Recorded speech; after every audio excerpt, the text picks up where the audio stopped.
दवाइयाँ ले रहे हो ना वक्त पे? हाँ।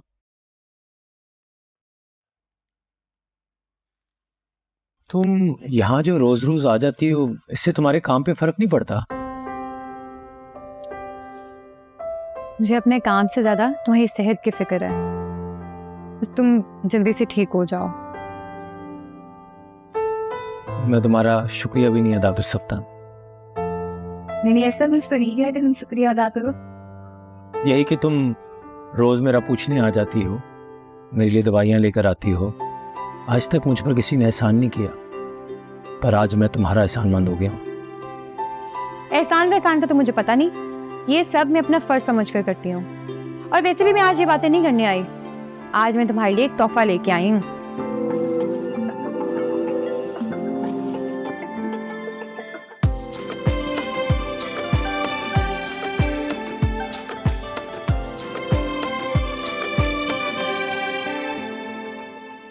ये किस खुशी में?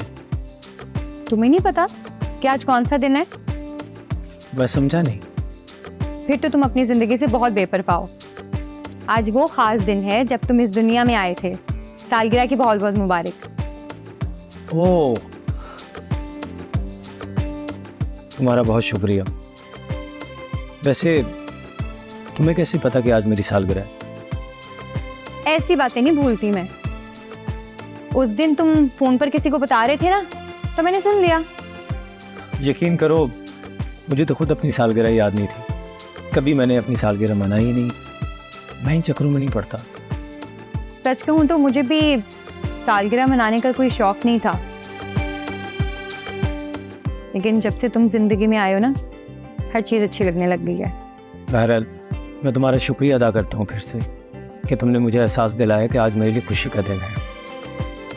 एक और साल गुजर गया और जाते जाते मुझे तुमसे मिला के अब ऐसा लगता है कि जिंदगी शुरू हुई है। क्या बात है, तुम तो बड़ी अच्छी बातें करने लग गए हो। ये सब मैंने तुमसे ही सीखा है। अभी तो हम दोनों ने मिलकर बहुत कुछ सीखना है। असल जिंदगी तो अब शुरू हुई है हमारी। पिछली जिंदगी की सारी अज़ियतें सहने के बाद अब जिंदगी का हर पल खूबसूरत लगने लगा है। शायद इस वजह से कि तुम मेरी जिंदगी में आ गए हो।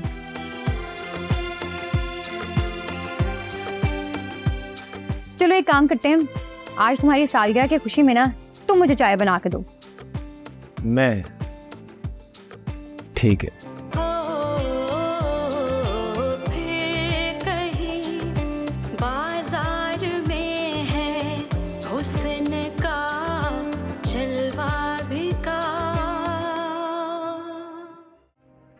अब्बा, आपने बताया नहीं कि पैसों का क्या हुआ।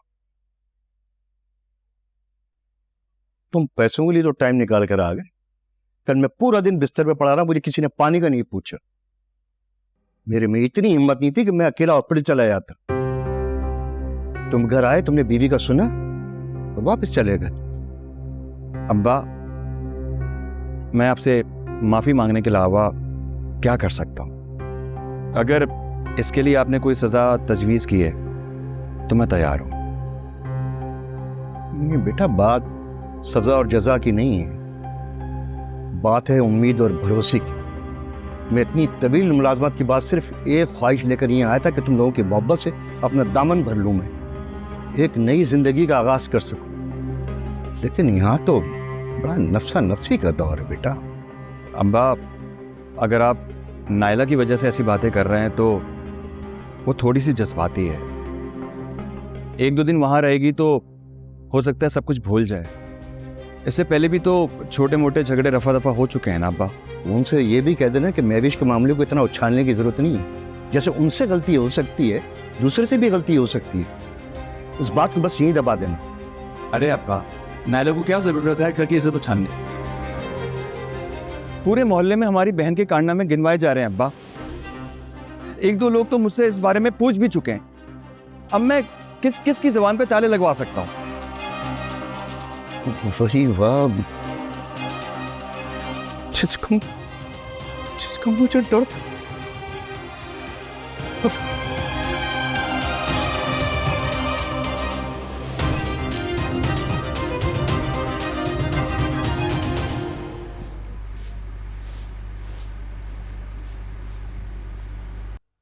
क्या तेरा भी बेटा जल्दी आ गई, खैर तो है? भीख मांगना ना अम्मा मेरी मजबूरी से ज्यादा जरूरत है, लेकिन अब मैं उगता चुकी हूँ इस सब से। मुझे कभी खुद पर शर्म महसूस नहीं हुई थी, क्योंकि मैं शर्म को घर और इज्जत को अपनी हथेली पर लिए सड़कों पर फिरा करती थी।